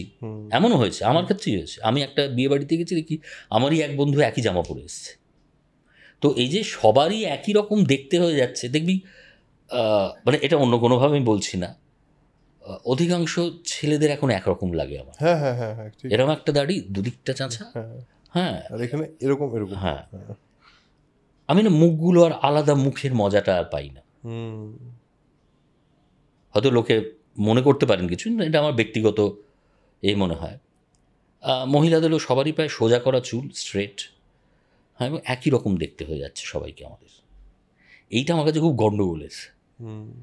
তাতে যেটা হচ্ছে, আমাদের গল্পগুলো সব একরকম হয়ে যাচ্ছে, ভ্যারিয়েশন নেই। ইনফ্যাক্ট তুমি যেটা বললে তাতে আমার আরও মনে হলো যে আমাদের তো আনন্দ দুঃখগুলোও একরকম হয়ে যাচ্ছে। তো আমরা একটা শপিং মলে গিয়ে আনন্দ পাচ্ছি, আমরা একটা সিনেমা দেখতে গিয়ে সিনেমাটার চেয়ে বেশি পপকর্নে আনন্দ পাচ্ছি, আবার কেউ ফেসবুকে লাইক না করলে দুঃখ পাচ্ছি, কেউ ফেসবুকে ট্রোল করলে দুঃখ পাচ্ছি। এগুলো তো সবার জন্য, আমাদের হাতে নেই, কোনোটাই আর আমাদের হাতে নেই, পুরোটাই কেউ না কেউ কন্ট্রোল করছে। এইটা খুব বড় বিষয়। মানে এই যে আমরা পাগলের মতো কন্টেন্ট চাই বলে লাফাই না, কোথায় পাবো কন্টেন্ট? এর আগে তো এরকম ছিল না, এর আগে এরকম ছিল না তো। এর আগে একটা ভ্যারিয়েশন অফ লাইফ বলে একটা বিষয় ছিল, এবং সব থেকে বড় কথা, মধ্যবিত্ত যারা ছিলেন, মধ্যবিত্ত, এখন মধ্যবিত্ত নেই কিন্তু, এখন সব কিরকম একটা এক ব্র্যাকেটে চলে এসছে, তাদের জীবনযাপনটা একরকম ছিল। আরেকটু উচ্চবিত্ত যারা, তাদের জীবনযাপন একরকম ছিল। প্রান্তিক মানুষ, তাদের গল্প আলাদা রকম ছিল। এইগুলো কোথাও মিলেমিশে একটা কিরমাটা হয়ে গেল, এবং যে কারণে ধর গণদেবতা, ধর মেঘে ঢাকা তারা, সীমাবদ্ধ, তুই তো ভ্যারিয়েশন পাচ্ছিস দেখ গল্পে, চরিত্রগুলো আলাদা, চরিত্র আলাদা, সম্পূর্ণ সুবর্ণরেখা। আমি তো সেটা, ওই জন্য 3টে গল্প বললাম, ধর সীমাবদ্ধ, একদম, ধর মেঘে ঢাকা তারা, একদম একদম, ধর গণদেবতা। তুই গ্রামের শেষ ছবি কবে দেখেছিস? কারণ গ্রাম আমরা জানি না। এখানে আমার একটা খুব ইম্পর্টেন্ট প্রশ্ন, এই প্রশ্নটা আমি করবো বলেই ভেবেছিলাম তোমাকে, সেটা হলো সমস্ত সিনেমা, সমস্ত কন্টেন্ট, সিনেমা শুধু বলবো না, সমস্ত কন্টেন্ট কি করে কলকাতা ওরিয়েন্টেড হয়ে গেল? ওই যে বললাম, আমাদের যোগাযোগ কমে গেছে। আগে ধর যারা লিখেছেন, লেখক যারা, আমরা তো সাহিত্যিক নই, যারা সাহিত্যিক, তাদের বেড়ে ওঠাটা অনেকটাই গ্রামে, সেখান থেকে তারা এসছেন শহরে, তারা দুটো জগৎ দেখেছেন। এখন আমরা মোস্টলি আরবান, আমরা এই শহরে বেড়ে উঠেছি। আমার যদি কেউ বলে যে একটা ভালো গ্রামের গল্প নিয়ে একটা, আমি লিখতেই পারবো না। তাদের ভাষা জানি না, তাদের জীবনযাপন জানি না, যদিও এখন জীবনযাপন না আন্দাজ করতে পারি, কারণ সবাই একই রকম হয়ে গেছে, প্রায় একই রকম হয়ে এসছে। এই মানে এই প্রচণ্ড ভালো কমিউনিকেশন ব্যবস্থার জন্য, সেটা আমি দোষ দিই না, সময়ের ধর্ম সেটা। কিন্তু আমি জানি না যে কারণে আমাদের ওই আরবান, এই শহর ভিত্তিক গল্পই করে যেতে হচ্ছে। আমরা আর একটা পথের পাঁচালী তো ছেড়েই দিই, আমি কেন নাম করলাম ক্ষমা করবেন। মানে আমরা ভাবতেই পারি না গ্রাম নিয়ে ছবি করবো। মানে গ্রামের মেয়ে ভাবলেই আমরা এখন ওই দুদিকে দুটো ওই লাল ফিতে ঝুলিয়ে দিই। কেন ঝোলাই? কোন গ্রামের মেয়ে এখন দুদিকে দুটো লাল ফিতে ঝুলিয়ে পুকুর পাড়ে ঘুরে বেড়ায় না। সো আমরা চিনি না, আমরা অনেকদিন ডিটাচড হয়ে গেছি।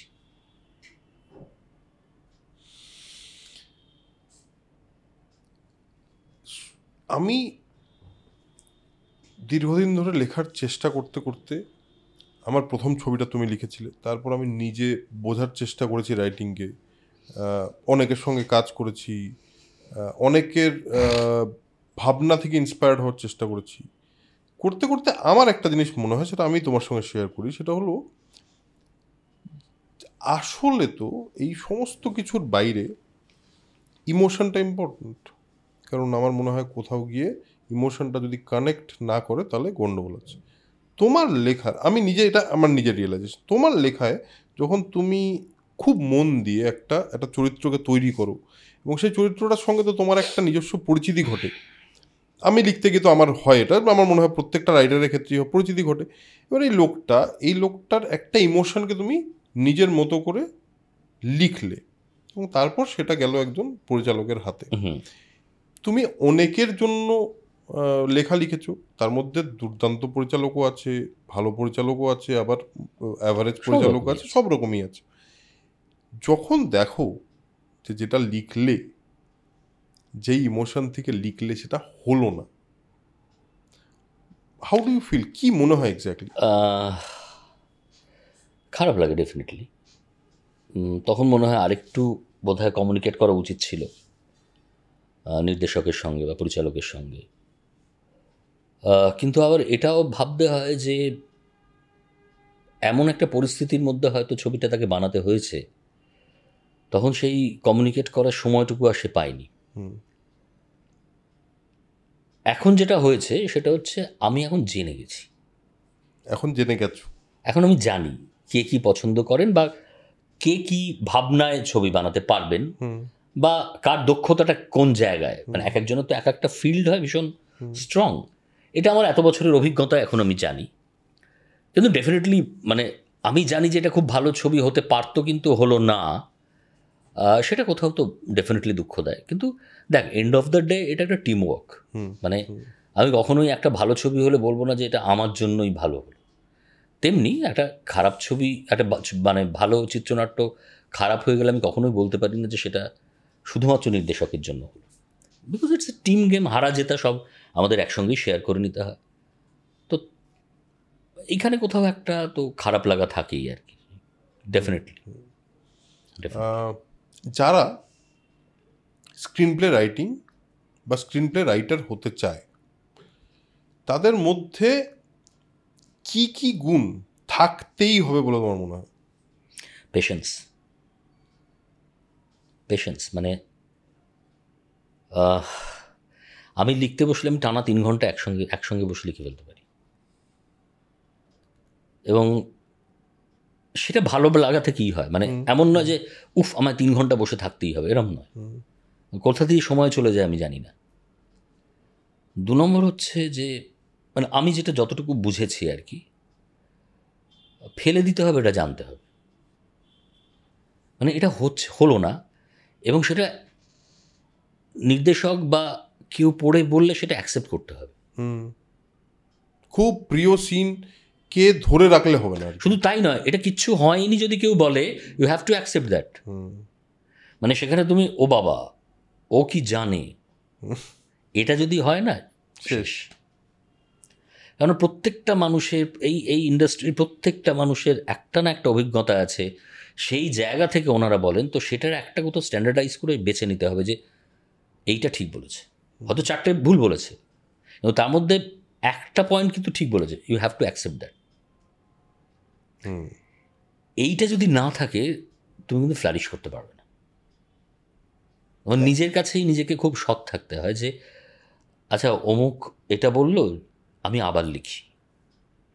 কিন্তু আমি যদি মনে করি ও কি বোঝে সিনেমার, আমি 8টা ছবি লিখেছি, ও তো প্রথম ছবি করতে এসছে, ও কি সিনেমার বোঝে, তাহলে কিন্তু আর হবে না বিষয়টা।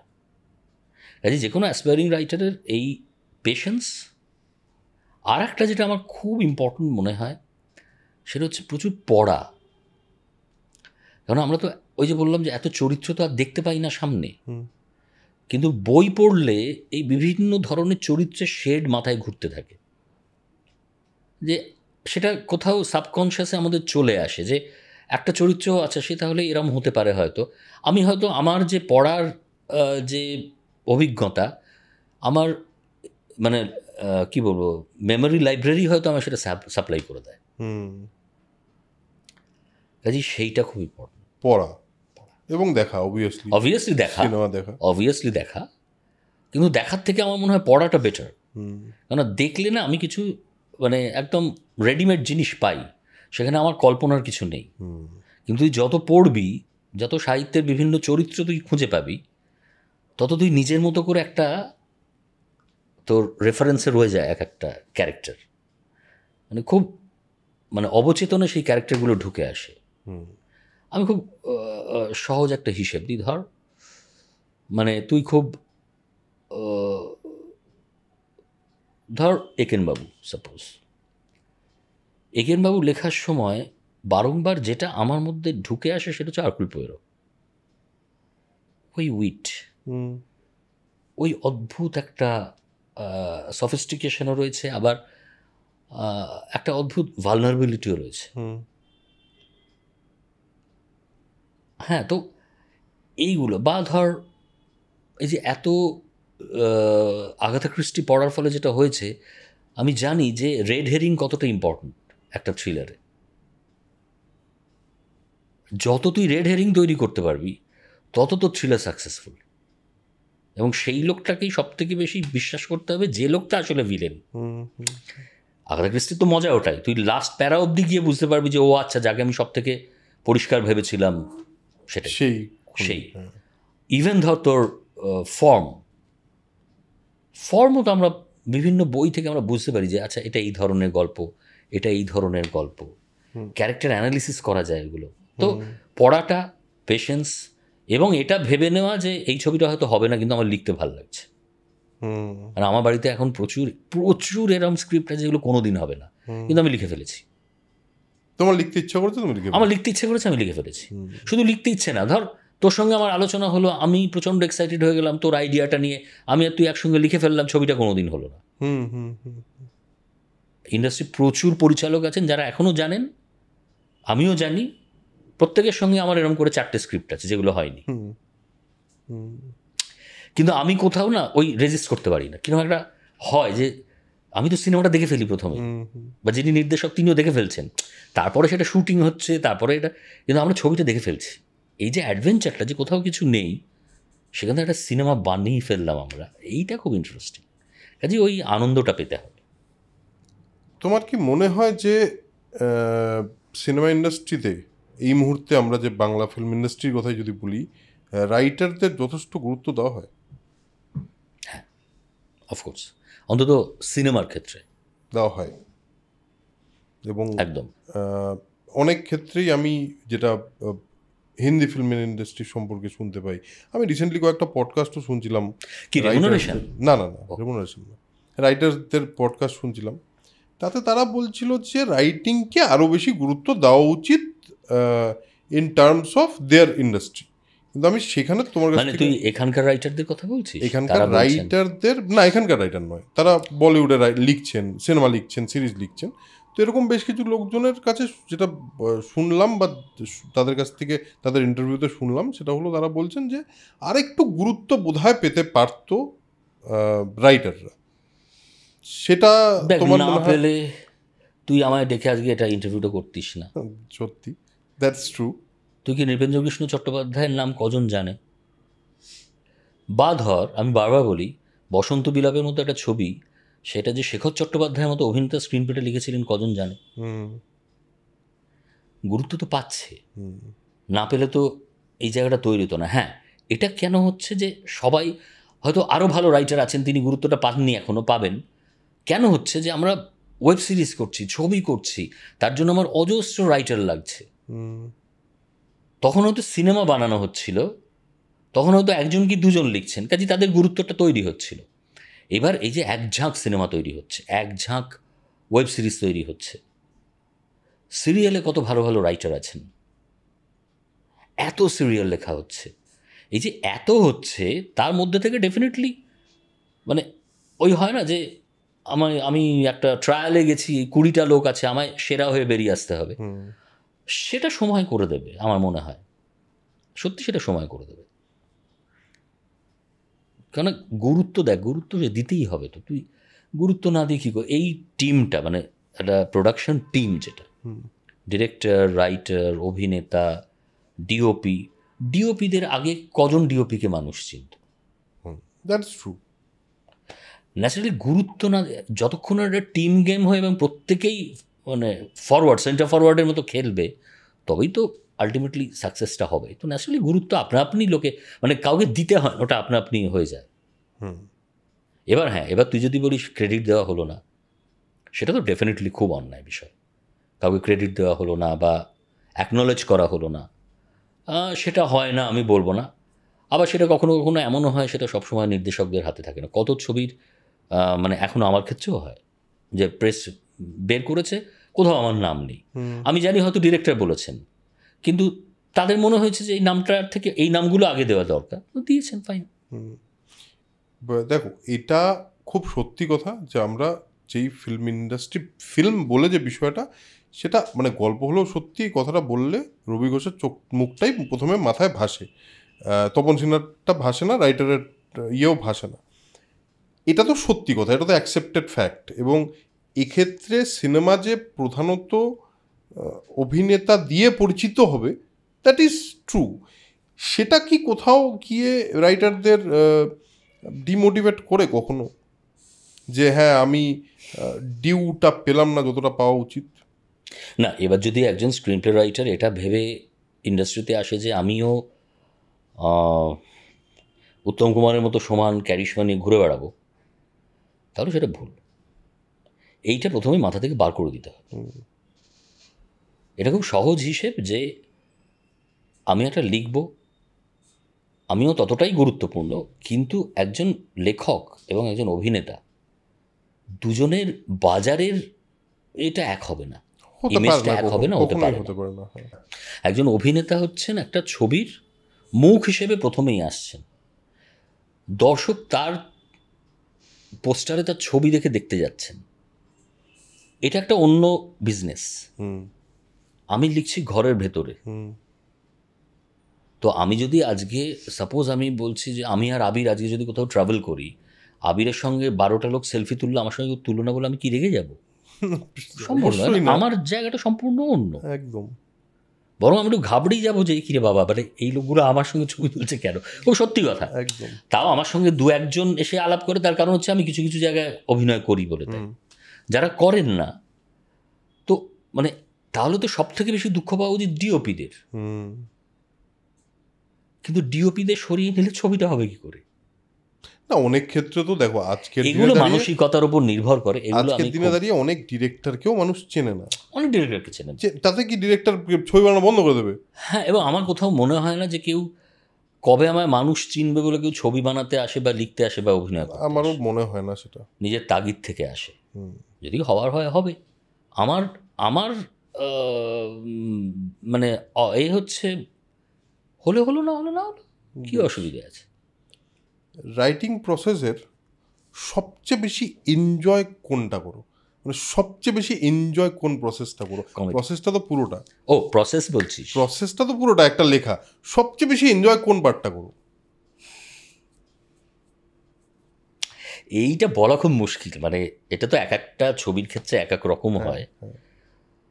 কিন্তু আমার কাছে খুব মানে তাড়নার জায়গা যেটা হয়, মানে প্রথম ফ্রেমটা কী হবে। আচ্ছা, এটা যে সবসময় লিখতে বসে হয় তা নয়। মানে এটা এমন হয় যে তুই আমায় ফোন করে বললি ধরেছো, আমি বললাম হ্যাঁ ধরেছি, আসলে কিচ্ছু লিখিনি, আমি ঘুরে বেড়াচ্ছি। কিন্তু মানে আমার তখনও আমি ফার্স্ট ফ্রেমটা দেখতে পাইনি আর কি। ও আচ্ছা, ফার্স্ট ফ্রেমটা না দেখতে পারলে তুমি পুরোটা ইয়ে করে উঠতে পারো না। মানে আমার মনোপ্রুত হচ্ছে না, আমি ফার্স্ট ফ্রেম দেখতে পাইনি তখন। যে মুহূর্তে আমি ফার্স্ট ফ্রেম দেখতে পাবো আমি বসে যাব। মানে এটা আমার এখনও হয়, মানে হাউ টু বিগিন উইথ, এইটা খুব ইম্পর্টেন্ট হয়ে যায়। এটা এক। আর 2 নম্বর হচ্ছে আমি ছটফট করি যে কতক্ষণে লোকটাকে নিয়ে গিয়ে আসল ঘটনাটায় ফেলব। কারণ আমি জানি ওইটা যত ডিলেট হবে না, তত হাতে মোবাইল উঠে আসবে, তত হোয়াটসঅ্যাপ শুরু হবে, আমার ফোকাসটা চলে যাবে। এই দুটো আমার কাছে খুব ইম্পর্টেন্ট লাগে। এই প্রসেসটায় আমার এটা খুব ইম্পর্টেন্ট দুটো জায়গা আর কি, সেইটা। আর লিখতে তো সব রকম লিখতেই আমার খুব ভালো লাগে চিরকাল, তবে মোস্টলি কমেডি। একটা খুব ইম্পর্টেন্ট জিনিস তোমার ক্ষেত্রে আছে, অনেক স্ক্রিন প্লে রাইটার যারা শুধু স্ক্রিন প্লেই লেখেন, তারা স্ক্রিন প্লে রাইটার হিসেবেই নিজেদের কাজ করেন। আবার অনেক স্ক্রিন প্লে রাইটার আছে যারা screen play writer as well as director. কিন্তু তোমার ক্ষেত্রে তুমি স্ক্রিন রাইটার অ্যান্ড তোমার একটা অ্যাক্টার সত্তা আছে, যেটা খুবই, মানে আমি বলছি যে খুবই সিগনিফিকেন্ট কিছু রোলস তুমি করেছো, খুবই ইম্পর্টেন্ট কিছু রোল করে গেছো যেগুলো মাথায় থেকে গেছে। এই দুটো সত্তাকে ব্যালেন্স করতে কোথাও অসুবিধা হয়? না, একেবারেই হয় না। তার কারণ হচ্ছে যে আমি যে ওই যে বললাম, মানে লেখাটা হঠাৎ করেই এসেছিল, কারণ তার আগে থেকে তো আমি অভিনয়টা করছি, নাটকে করছি বা সিরিয়াল দিয়ে শুরু করেছি, পরেও কাজ করেছি অনেক, ছবিতে কাজ করছি। এইটা আমায় হেল্প করে কোথাও স্ক্রিন প্লে রাইটিংয়ের ক্ষেত্রে। আমি অন্তত আমার বিচারে যে চরিত্রগুলো লিখতে লিখতে যাই, কোথাও সাবকনশিয়াসে আমি অভিনয় করতে করতেও যাই। তো ন্যাচারালি আমার লেখার মধ্যে না অনেক সময় ঘুরে তাকালো, দীর্ঘ নিঃশ্বাস ফেললো, এগুলো এসে যায়। এগুলো হয়তো সব অভিনেতার প্রয়োজন হয় না, কিন্তু আমার প্রয়োজন হয়, কারণ আমার ক্ষেত্রে চরিত্রটার মুডটাকে তৈরি করে দেয়। এবং সেটা তোমার অভিনেতা বলছে, আমার অভিনেতা সেটাকে গাইড করে। হ্যাঁ, দুম করে কফির কাপটা রেখে চেঁচিয়ে বলে সংলাপটা লিখে ফেলি। কেন? আমি ওটার মধ্যে থাকি, তো তখন আমি ওটা অভিনয় করে ফেলি, এবং ন্যাচারালি যেহেতু করে ফেলি, হয়তো বা সেটা কোথাও কিছু অ্যাড অন করে। সেইটা আমি বলবো যে আমার এটা একটা বাড়তি পাওনা। মানে স্ক্রিন প্লে রাইটিংয়ের ক্ষেত্রে আমার অভিনয়ের অভিজ্ঞতাটা আমায় খুব সাহায্য করে আর কি। আর থিয়েটার, আমি রিসেন্টলি তোমাকে স্টেজে দেখলাম বিনোদিনী অপেরাতে, এবং তোমাকে অভিনেতা হিসেবে তুমি আমার সঙ্গেও কাজ করো, আমার ছবিতেও তুমি অভিনেতা হিসেবে কাজ করেছো।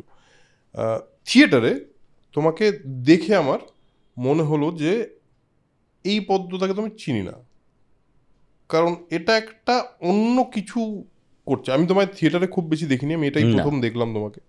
তো তোমার কাছে মানে এই থিয়েটারের অভিনয়টা, এটা তো একটা আলাদা দিক বলে আমার মনে হয়, যাদের সঙ্গে আমি কথা বলি থিয়েটারটাকে তারা আলাদাই রাখে। তোমার কাছে থিয়েটারটা কি অবস্থায় আছে এই মুহূর্তে, আর তোমার কাছে থিয়েটারটা কত ইম্পর্টেন্ট? না, থিয়েটারটা আমার কাছে চিরকালেরই প্যাশন একটা। মানে আমি যখনই পেরেছি থিয়েটারটা করে গেছি, এবং নিয়মিতভাবে আবার 2013-14 থেকে নিয়মিতভাবে আমার দলে আমি অভিনয় করছি, আর এখন তো বিভিন্ন জায়গাতেই কাজ করছি। থিয়েটারটা আমার একটা অন্য আনন্দ দেয়। যে আনন্দটা হচ্ছে, 1 নম্বর হচ্ছে আমায় লিখতে হচ্ছে না, 2 নম্বর হচ্ছে এই যে সামনে অজস্র মানুষ বসে আছেন, এবং যে কোনো থিয়েটার অভিনেতার ক্ষেত্রে যেটা খুব বড় প্রাপ্তি, এবং তারা দেখছেন এবং আমি তাদের আনন্দ দিতে পারছি হয়তো, এই প্রাপ্তিটা খুব বড়, যেটা সত্যি বলছি সিনেমা বা সিরিয়ালের ক্ষেত্রে আমার হয়নি। ওই লাইভ, হ্যাঁ, ব্যাপারটা, ওই লাইভ ব্যাপারটা। নীলও সেদিন সেম কথাই বললো, আমার মনে হয় সুদীপ্তাও সেম কথা বললো, আমার মনে হয় ওটাই সবচেয়ে বেশি ভীষণ বড় প্রাপ্তি, বড় ড্রাইভিং। এবং সব থেকে মজার কথা হচ্ছে এক একটা দিনের অভিনয় তো এক এক রকম হয়। হ্যাঁ, মানে আমি একটা থিয়েটারে অভিনয় করি, সেই নাটকটা আজ হচ্ছে, আগামীকাল হবে, পরের দিন হবে, কিন্তু আমি অ্যাজ অ্যান অ্যাক্টার আমি জানি না আমার ওই দিনের পারফরমেন্সটা আগের দিনের মতো হবে নাকি তার থেকে ভালো হবে, সমান সমান হবে। এটা পুরোপুরি ডিপেন্ড করে ওই অদ্ভুত ম্যাজিক্যাল স্পেসটায় দাঁড়িয়ে আমি কি করতে পারছি তার উপরে। কাজে আমার কাছে ওটা একটা ভীষণ বড় অ্যাডভেঞ্চার আর কি। আমি আপ্রাণ চেষ্টা করছি। এক একটা দিন এরকমও হয় আমি বুঝতে পারি যে আমি সেই জায়গাটা পৌঁছতে পারলাম না। বুঝতে পারি, কিন্তু এটা যে কোনো অভিনেতা পারে। হয়তো লোকজন বললো কি ভালো করলি, কিন্তু আমি জানি যে না, এটা আগের দিনের মতো হয়নি। আমি কোথাও ডিস্ট্র্যাক্ট হয়ে গেছিলাম, আমি কোথাও হয়তো একটু অন্য কিছু ভেবে ফেলেছিলাম। এটা হয়তো কাজে সেইটা একটা, এই যেমন আমার আগামীকালই একটা শো আছে, তো এইটা একটা কোথাও ভেতরে ভেতরে ভেতরে ভেতরে তৈরি হতে থাকে, এবং আমি জানি যে ওই প্রথম স্টেজে পা রাখলে আমি বুঝতে পারবো আমি আজকে কী ফর্মে আছি। এইটা ভীষণ ইম্পর্টেন্ট, এবং ভালো লাগার জায়গাটা এটাই আর কি। এটাই এক্সাইটমেন্ট ভীষণ রকমের। কেন দেখ, বাকিটা তো সব তৈরি করা। মানে আমি জানি তুই কি করবি, তুই জানিস আমি কতটা হাঁটবো, আমি জানি ওখানে ওই আলোটা আছে আমায় নিতে হবে এই ডায়লগটার সময়, এগুলো তো আমি জানি। কিন্তু যে মুহূর্তে এই ম্যাজিক স্পেসটায় পড়ে যাব না, তখন তো মানে ভালো অভিনয় হলে না বেরিয়ে মনে থাকে না কি করলাম, কিন্তু যদি আমি ঠিক কোথাও অ্যাকচুয়ালি এদিক ওদিক হয়ে গেলে মনে থাকে, সেটা খুব বড় বিষয় আর কি। ওটা আমার খুব ভালো লাগে। এবং স্টেজটা তুমি মানে অতটাই এনজয় করো এখন? ভীষণ এনজয় করি, ভীষণ। আমি যে কোনো পডকাস্টের, আমরা প্রায় শেষের দিকে চলে এসেছি, যে কোনো পডকাস্টের চেষ্টা করি, আমাদের দর্শকদের রিকোয়েস্টেই চেষ্টা করি যে অ্যাটলিস্ট 2টো সিনেমা আর 2টো বই রেকমেন্ডেশন নেওয়ার। যারা স্ক্রিন প্লে রাইটিংয়ের জন্য যাদের ইন্টারেস্ট আছে তাদের জন্য 2টো বইয়ের রেকমেন্ডেশন যদি দিতে পারো, আর 2টো সিনেমার রেকমেন্ডেশন যদি দিতে পারো। একটা বই হচ্ছে বললাম কেট রাইটের screen writing is story telling. এই বইটা খুব ভালো বই, মানে বিগিনারদের ক্ষেত্রে খুব সাহায্য করবে। আর ছবি হিসেবে ডেফিনেটলি সোনার কেল্লার কথা আমি বলবই। আর বলবো এত ভালো ভালো ছবি আছে না, মানে কোনটা ছেড়ে অনেক কি আছে, বলি হ্যাঁ। এটা বলা খুব মুশকিল। সত্যজিৎ রায়, আমি মানে স্ক্রিন প্লে বলতে গেলে আমি ওটাই বুঝি, মানে সত্যজিৎ রায়ের যে কোনো ছবি, যে কোনো ছবি, আচ্ছা, মানে সংলাপ, কিভাবে গল্প বলতে হয়, তার মধ্যে যে উইট বলুন উইট, তার মধ্যে বাঙালিয়ানা বলুন বাঙালিয়ানা, এবং স্টাইলাইজেশন, সব কিছু মিলিয়ে মানে এই ছবিগুলো যদি দেখা যায়। আর এই বইটার কথা বললাম। দ্বিতীয় বই, মানে একটা বইয়ের কথা বলেছি, সিটফিল্ডের বইগুলো খুব ভালো, মানে সেটা পড়াই যায়, কিন্তু বারবার আমি এটাই বলছি যে ওটা কিন্তু ফাইনাল নয়, মানে আমায় লিখতে হবে আমার মতো করেই। এবার সাহায্য নেওয়া যেতে পারে যে এটার স্কেলিটনটা কী হয় অ্যাকচুয়ালি, মানে প্রোটাগনিস্টের ইন্ট্রোডাকশন, তার মরাল ডিলেম্মা, ইনসাইটিং ইনসিডেন্টস যেখান থেকে সে আসল গল্পে ঢুকতে শুরু করে, then he travels to the story world, যেখানে গিয়ে তার প্রথম ধাক্কা, প্লট পয়েন্ট 1 যেটা আমরা বলি, অ্যান্টাগনিস্টের ইন্ট্রোডাকশন, এবং যে কোনো ছবিতে থাকবেই, মানে উইদাউট ক্রাইসিস গল্প হয় না আমরা বলি তো, যে এইটা কেট রাইটের থেকে আমি পেয়েছি। ওই একটা এতে আলোচনায় ছিল যে টাইটানিক, তো উনি তখন স্ক্রিপ্ট কোচ, তো টাইটানিকের সব থেকে বড় অ্যান্টাগনিস্ট জ্যাকের কাছে কে, মানে লিওনার্দো ডিক্যাপ্রিওর সামনে তো যে কেউ বলবে যে ক্যাল, মানে ওই ভদ্রলোক যে প্রচণ্ড ধনী, যে কেট উইন্সলেটের উড বি হাজব্যান্ড। উনি বললেন না, ও তো আছেই, আমরা কেউ খেয়াল করলাম না সব থেকে বড় অ্যান্টাগনিস্টটা হচ্ছে আইসবার্গটা, কারণ তার জন্যই গোটা বিষয়টা ঘুরে যাবে। কিন্তু আইসবার্গটা যে অ্যান্টাগনিস্ট, এটা কি সুন্দরভাবে আমরা, মানে আছে ওটা, কিন্তু তার অনুভূতি আমরা পাচ্ছি না। কিন্তু আমার ডেস্টিনি, মানে জ্যাকের ডেস্টিনি পুরো নিয়ে যাচ্ছে গোটা জাহাজটাকে ও আইসবার্গটার দিকে। কাজে এগুলো খুব ইন্টারেস্টিং জায়গা, যেটা এই বইগুলো পড়লে, আর উনি ওই ছবি ধরে ধরে ধরে ধরে আলোচনা করে দেখিয়েছেন যে কিভাবে কি হতে পারে না হতে পারে।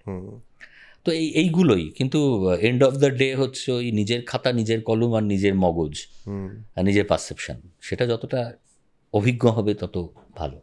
আমি শুধু পদ্মতার কথার সঙ্গে একদম, মানে এর চেয়ে বেশি কিছু বলার নেই আমার, তবু আমি একটা জিনিস শুধু অ্যাড করে দিতে চাই, সেটা হলো যারা স্ক্রিন প্লে লিখতে চাও, আমি পদ্মতার সঙ্গে এতক্ষণ কথা বলে, বা আমাদের আগের আড্ডা, বা আমার শিক্ষা, আমার নিজের রিয়েলাইজেশন, সমস্ত কিছুর থেকে আমার একটা জিনিস মনে হয় যে কোনো গল্প should be personal to you. মানে এটা অ্যাকচুয়ালি খুব বড় একটা জায়গা, তবু তোমাদের যদি ছোট্ট করে বোঝাতে হয়, সেটা হলো যে কোনো গল্প at the end of the day অন্য লোকের হতে পারে, বাট তোমার সঙ্গে যদি তার পার্সোনাল কানেকশন না থাকে, ওই মুহূর্তে লেখার সময় ওই চরিত্রটার সঙ্গে যদি তোমার পার্সোনাল কানেকশন না হয়, দ্যাট ডাজন্ট ওয়ার্ক বলে আমার বিশ্বাস। একদম। আর এই পার্সোনাল কানেকশন থেকে একটা কথা বলি, সেটা হচ্ছে যে কাঞ্চন প্রায় বলে যে তুই সব আড্ডায় চুপ করে বসে থাকিস, তুই শুনিস আমাদের কথা। বললাম হ্যাঁ, আমি চুরি করি তো, মানে আমি খুব কান খোলা রাখি যে কে কি বলছে, এবং তার মধ্যে এত সুন্দর সুন্দর সংলাপ উঠে আসে, আমি মনে করে রাখি।